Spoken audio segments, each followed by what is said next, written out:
কওমের সন্তানেরা, হে জাতির অতন্ত্র হইয়া আপনাদের কাছ থেকে জানতে চাই, খিলাফা আলা মিনহাজিন নবুওয়া প্রতিষ্ঠার জন্য, দুর্বার গণ আন্দোলন গড়ে তোলার জন্য আপনারা কারা কারা প্রস্তুত আছেন ইনশাআল্লাহ?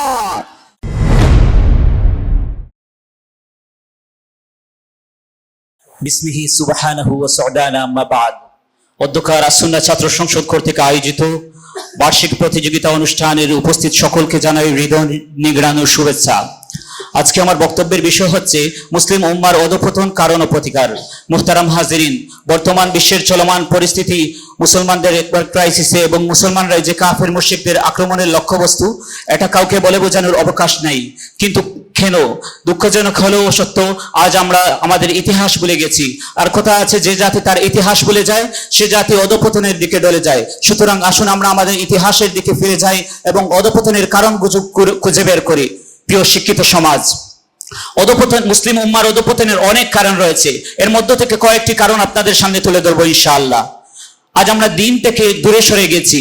আজ আমরা আল্লাহ কর্তৃক নির্দেশনা ও রাসূলের আদর্শ ছেড়ে দিয়েছি।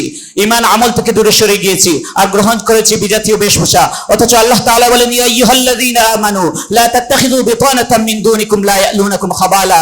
রাসূলুল্লাহ বলেছেন, তো তারাকতু ফীকুম আমরাইন লান তাদিল্লু মা তামাসসাকতুম বিহিমা কিতাবাল্লাহি ওয়া সুন্নাত রাসূলিহি। 2, জিহাদকে ছেড়ে দিয়েছি। জিহাদকে ছেড়ে দিয়ে কথিত শান্তির পথ বেছে নিয়েছি। অথচ এটা শান্তি নয়, এটা স্পষ্ট আত্মসমর্পণ। এটা শান্তি নয়, এটা স্বেচ্ছায় তাগুতের জিনজিরে আবদ্ধ হওয়া। আল্লাহ বলেছেন, তো ইল্লা তানফিরু ইউআযিবকুম আযাবান আলীমান ওয়া ইস্তাবদিল কওমান গায়রাকুম। 3, অনৈক্য ও বিচ্ছিন্নতা।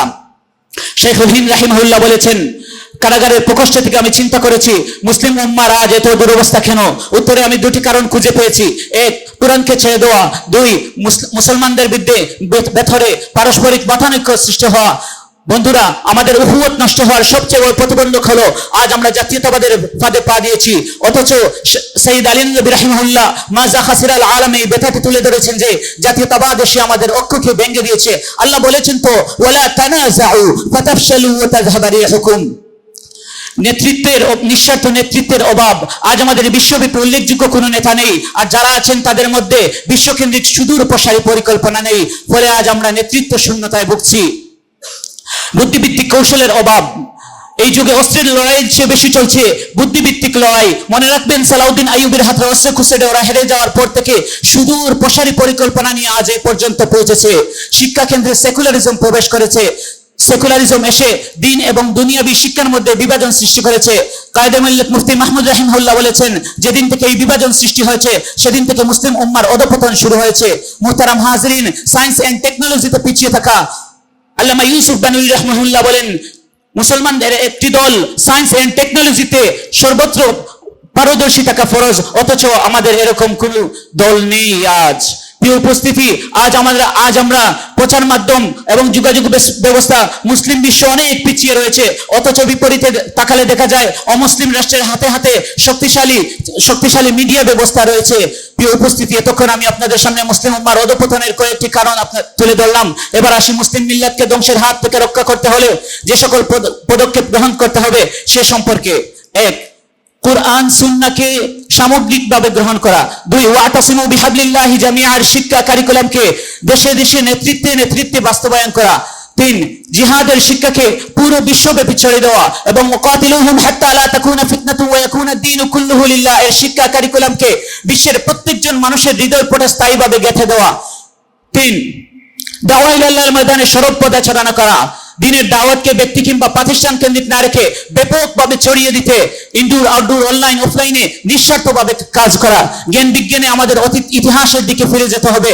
ইবনে সিনা, ইবনে বাজ, আল ফারগানানির মতো মহাবিজ্ঞানীদেরকে জন্ম দেওয়ার জন্য নতুন শিক্ষা ব্যবস্থার প্রয়োজন। সর্বশেষ যে প্রতিকারটি আপনাদের সামনে তুলে ধরতে চাই সেটি হচ্ছে আমাদের ইআদাদের প্রয়োজন, অর্থাৎ সামরিক, কূটনৈতিক, অস্ত্রশক্তি এবং অর্থ প্রচার মাধ্যমে আমরা ব্যাপকভাবে এগিয়ে যেতে হবে। ব্যাপকভাবে আমরা এগুলি থেকে এগিয়ে যেতে হবে। প্রিয় উপস্থিতি, এই ছিল আমার মুসলিম উম্মার অধঃপতনের 8টি কারণ এবং 6টি প্রতিকার। এগুলোর প্রতি যথাযথভাবে আমরা যত্নবান যদি হতে পারি এবং ঈমান আমলের প্রতি এগিয়ে যেতে পারি, ইনশাআল্লাহ সুম্মা ইনশাআল্লাহ আমাদের অতীতের ইতিহাস আবারও ফিরে আসবে। দুলের এই পৃথিবী আবারও রূপ নেবে শান্তির স্বর্গে। খোলা আসমানের নিচে জমিনের উপরে আবার ইসলামের হেলাল নিশান উঠবে ইনশাআল্লাহ। কারণ নবী করিম সাল্লাল্লাহু আলাইহি ওয়াসাল্লাম বলেছেন তো, ভূপৃষ্ঠের কাঁচা ঘর থেকে পাকা ঘর প্রত্যেকটি জায়গায় আল্লাহ তাআলা দ্বীন ইসলামকে বিজয়ী রূপে প্রবেশ করবেন। তাই তো সুচ্চার ভাষায় বলতে চাই, এবারের সংগ্রাম সোনার মদিনার আদর্শ প্রতিষ্ঠার সংগ্রাম। হে কওমের সন্তানেরা, হে জাতির অতন্ত্র হইলে আপনাদের কাছ থেকে জানতে চাই, খিলাফা আলা মিনহাজিন নবুওয়া প্রতিষ্ঠার জন্য, দুর্বার গণ আন্দোলন গড়ে তোলার জন্য আপনারা কারা কারা প্রস্তুত আছেন ইনশাআল্লাহ? আমাদের তাকবীর। আল্লাহ তাআলা আমাদেরকে দ্বীন প্রতিষ্ঠা করার, মেহনত করার তৌফিক দান করুন। ওয়া মা আলাইনা ইল্লাল বালাগ। ওয়া আসসালামু আলাইকুম ওয়া রাহমাতুল্লাহি ওয়া বারাকাতুহু।